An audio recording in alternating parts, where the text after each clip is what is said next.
Hi hello guys, I am Jaspreet ma'am. विशेष classes में आपका बहुत बहुत स्वागत है।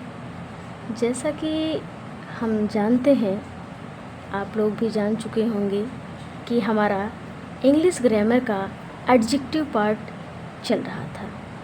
एडजेक्टिव पार्ट में हम आपको उसके टाइप्स के बारे में एक्सप्लेनेशन दे रहे थे, जिसमें पहला, दूसरा एंड तीसरा मैंने आपके सामने एक्सप्लेन किया था कि कैसे इनको यूटिलाइज किया जाए एक ग्रामर पोर्शन में, जो हमारे पूरे ग्रामर की नींव मानी जाती है एडजेक्टिव। जैसा कि ग्रामर में हमने पहला पोर्शन आपके सामने बताया था क्या कि एडजेक्टिव ऑफ क्वालिटी। दूसरा मैंने आपको बताया था एडजेक्टिव ऑफ क्वांटिटी, और तीसरा भी हमने आपके सामने एक्सप्लेन किया था कि एडजेक्टिव ऑफ नंबर।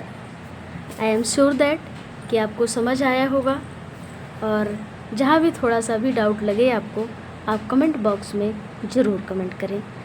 इसी क्रम में एडजेक्टिव के इसी क्रम में हम आज आपको बताएंगे चौथा पार्ट, जिसका नाम है डिमॉन्स्ट्रेटिव एडजेक्टिव। डिमॉन्स्ट्रेटिव एडजेक्टिव, इसका क्या मतलब होता है, क्या होता है, इसका यूटिलाइज कहाँ है, इसके बारे में हम जानेंगे। जैसा कि आप लोग जानते भी हैं, एडजेक्टिव का मतलब ही होता है विशेषण। विशेषण यानी विशेषता को बताने वाला, लेकिन इसके टाइप्स में डिमॉन्स्ट्रेट करना यानी किसी चीज़ को प्रदर्शित करना, दिखाना। क्या दिखाना, उसके बारे में हम आपको बताएंगे। जैसे कि होता है इसमें किसी संज्ञा और सर्वनाम के साथ, किसी संज्ञा या सर्वनाम के साथ उसके सापेक्ष स्थान के बारे में जानकारी देने के लिए डिमॉन्स्ट्रेटिव एडजेक्टिव का प्रयोग किया जाता है। इसको हम एग्जाम्पल के माध्यम से समझेंगे कि क्या होता है डिमॉन्स्ट्रेटिव एडजेक्टिव। ठीक है, आइए देखते हैं। जैसे कि put that box on this cart. इसका ये मतलब है कि उस बॉक्स को इस गाड़ी पर रखें। इसका ये मतलब है उस बॉक्स को इस गाड़ी पर रखें, यानी ये गाड़ी के सापेक्ष बात की जा रही है कि इस बॉक्स को किस पर रखें, इस कार्ट पर रखें, यानी इसके सापेक्ष की बात की जा रही है। इसको हम जानेंगे कैसे कि कोई सेंटेंस दिया गया है और आपको बताना है कि कौन सा एडजेक्टिव है। तो हम जानेंगे जब किसी सेंटेंस में हम विच लगा करके क्वेश्चन करते हैं। क्या लगा करके? विच लगा करके क्वेश्चन करते हैं। जो आंसर हमें फाइंड होता है वो हमारा डिमॉन्स्ट्रेटिव एडजेक्टिव है। आई एम श्योर दैट कि आपको समझ में आया होगा demonstrative adjective. What do you understand by this and by the example in explain in front of you. Okay, आइए इसी क्रम में हम आगे चलते हैं, क्या जिसका नाम है एडजेक्टिव का ही अगला पार्ट है आपका डिस्ट्रीब्यूटिव एडजेक्टिव। क्या है? डिस्ट्रीब्यूटिव एडजेक्टिव, जिसको हिंदी में क्या कहते हैं? विवरणवाचक। क्या कहते हैं? विवरणवाचक विशेषण। क्या कहते हैं?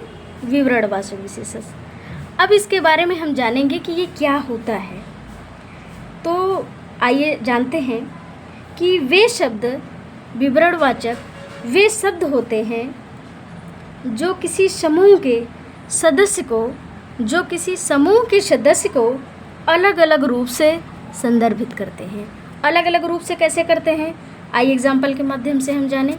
जैसे इसमें जो वर्ड आपके डेडिकेटेड वर्ड हैं वो ऑलमोस्ट देखा जाए तो यही सब वर्ड आते हैं।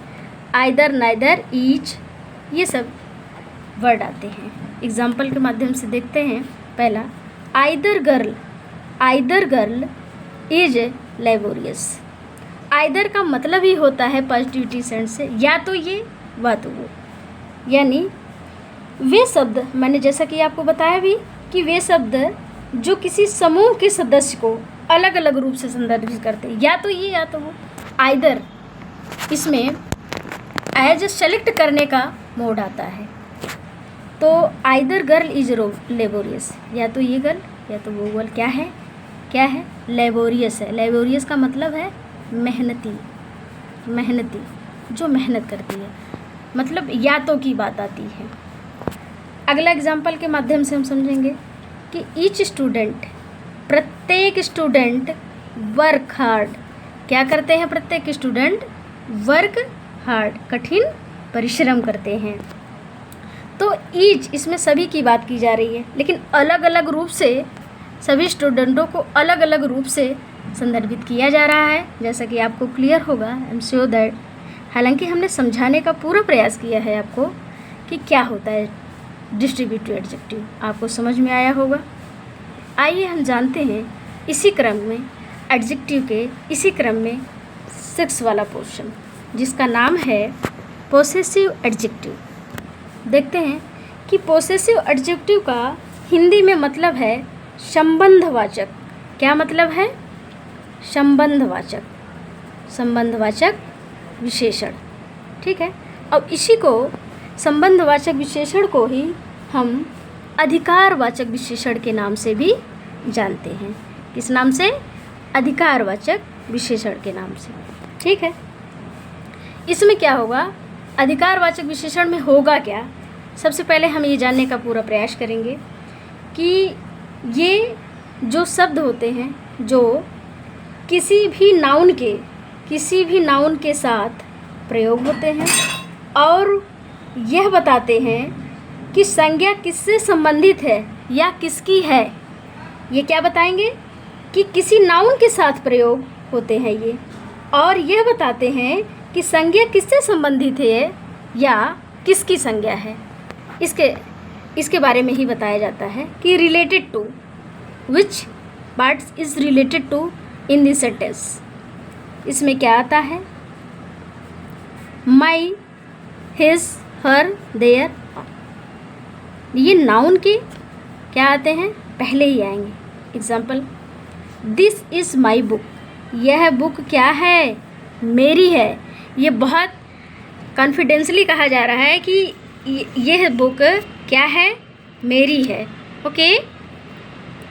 कि इसमें जो संबंध है बुक का वो दिस से है, तो बुक हमारा क्या है?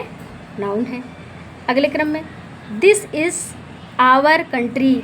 यह हमारी कंट्री है। यह क्या है? हमारी कंट्री। कंट्री क्या है? नाउन है।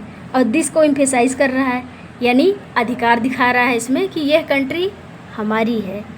तो इसी क्रम में हम आपको पूरा एडजेक्टिव एक्सप्लेन कर दिया है। आपको आई एम श्योर दैट कि आपको समझ में आया भी होगा, और जहाँ भी डाउट लगे आपको कमेंट बॉक्स में कमेंट ज़रूर करें। बहुत बहुत धन्यवाद आपको।